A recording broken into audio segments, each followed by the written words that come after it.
रघुवर दास की महिला चौपाल। वर्तमान झारखंड की सरकार जनविरोधी है। पूरे देश में झारखंड पहला राज्य है जहां 1 रुपया में महिला 50 लाख की संपत्ति की रजिस्ट्री होती थी, लेकिन हेमंत सोरेन की सरकार महिला विरोधी ने इस योजना को बंद कर दिया। उक्त बातें सूबे के पूर्व मुख्यमंत्री रघुवर दास सह भाजपा राष्ट्रीय उपाध्यक्ष बेरमो विधानसभा उपचुनाव में भाजपा प्रत्याशी योगेश्वर महतो बाटुल के पक्ष में चंद्रपुरा के दुगदा में आयोजित महिला चौपाल के दौरान में कही। उज्ज्वला दीदियों के साथ चौपाल लगाकर उन्होंने मुख्यमंत्री कार्यकाल में महिलाओं के लिए किए गए कार्यों का चर्चा की। इस दौरान उनके साथ भाजपा प्रदेश संगठन के लोग मौजूद थे। चौपाल में वक्ताओं ने वर्तमान हेमंत सरकार को विफल बताया और लुटेरा बताया। वहीं रघुवर दास ने हेमंत सोरेन सरकार को आड़े हाथों लेते हुए उसे निकम्मी सरकार बताया। उन्होंने कहा कि वर्तमान की चुनावी घोषणा सभी विफल है। चुनावी घोषणा में 3 लाख में गरीबों का घर बनाने का वादा किया, लेकिन 10 महीने बाद इसमें कुछ नहीं हुआ। 72,000 हर घर में देने की बात कही, वह अभी तक पूरा नहीं हुई।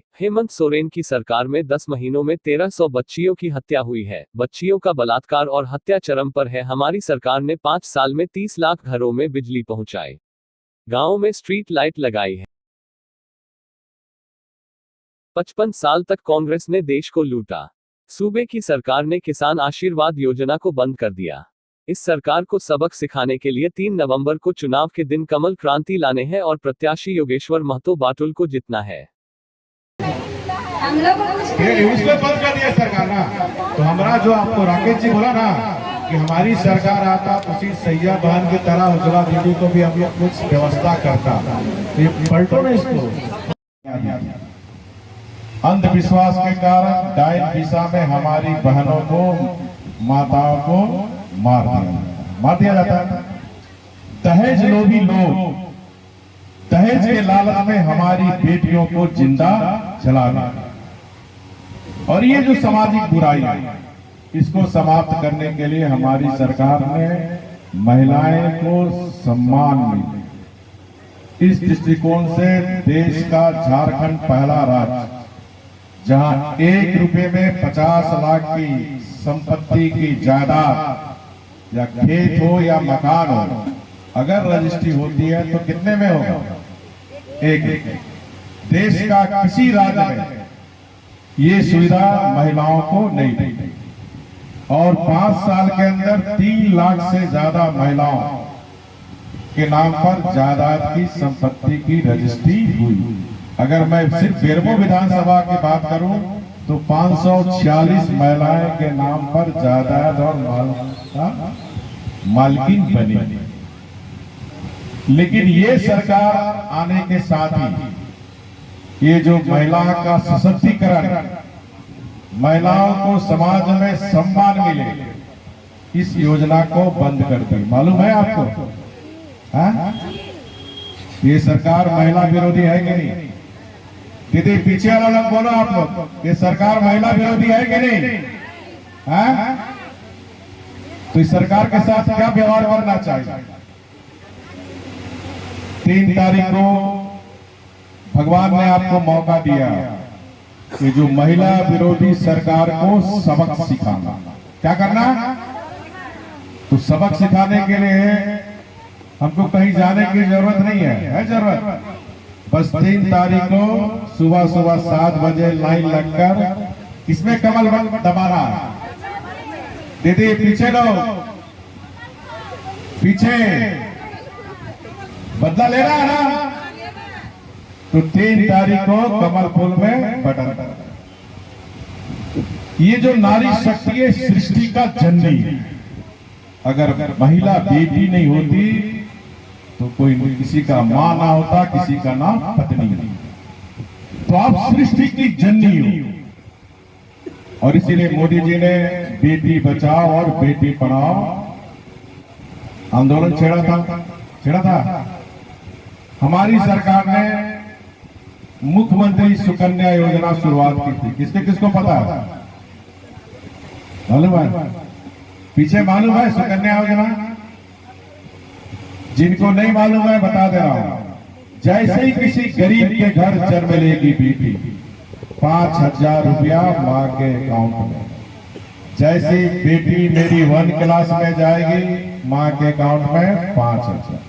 बेटी 5वीं पास करेगी, माँ के अकाउंट में 5,000। बेटी 8वीं पास करेगी, माँ के अकाउंट में 5,000। बेटी 10वीं पास करेगी, माँ के अकाउंट में 5,000। बेटी 12वीं पास करेगी, 18 वर्ष की उम्र होगी, 10,000। कोई गरीब माता पिता अपनी बेटी को उच्च शिक्षा नहीं दे पा, अगर शादी करना चाहता है तो मुख्यमंत्री कन्यादान योजना के तहत कितना हजार? 30,000।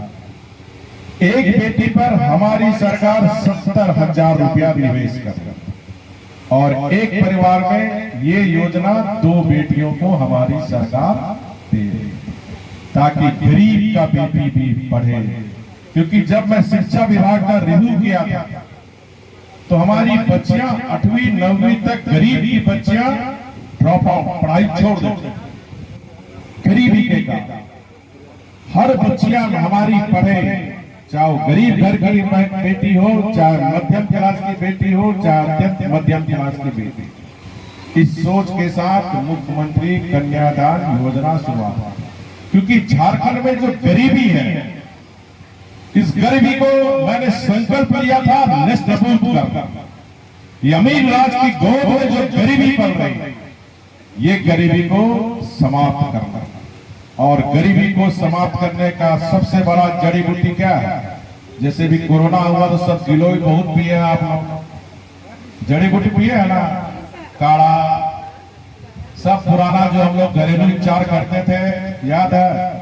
पुराना हमारा माता पिता कुछ होता था, सर्दी के साथ तो नींबू काट के तावा में गरम करके जीरा और चाटा बोलता था, चढ़ाता था ना।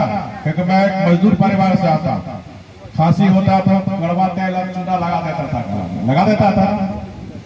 फिर दुनिया, ये भारत की जो आयुर्वेदिक परंपरा, इस कोरोना में सबको फिर से भारत की जो आयुर्वेदिक संस्कृति को अपनाने के लिए मजबूर किया ना। इस तरह ये जो बेटियां ड्रॉप आउट होने को रोकने के लिए हमने ये किया। और इसलिए मैं जानता हूं गरीबी को समाप्त करने का सबसे बड़ा जड़ी बूटी क्या है? शिक्षा। शिक्षा सिर्फ डिग्री का साधन नहीं है, शिक्षा से ज्ञान आता है, शिक्षा से समझदारी। और ये झारखंड को जो 40 वर्ष से और ये भ्रष्ट कांग्रेसी देश की आजादी के 55 वर्ष से ये हमारे गरीब के बीच चुनाव के समय आकर लूटा हुआ धन, लूटा हुआ गरीब का खजाना को चुनाव के समय खस्सी भात और 500,000 रुपया देकर वोट लेता रहा। यही हकीकत है झारखंड का। हमारा गरीब एक दिन का खस्सी भात और 500,000 रुपया में अपने ईमान को बेचता रहा। गलत बोल रहा हूं?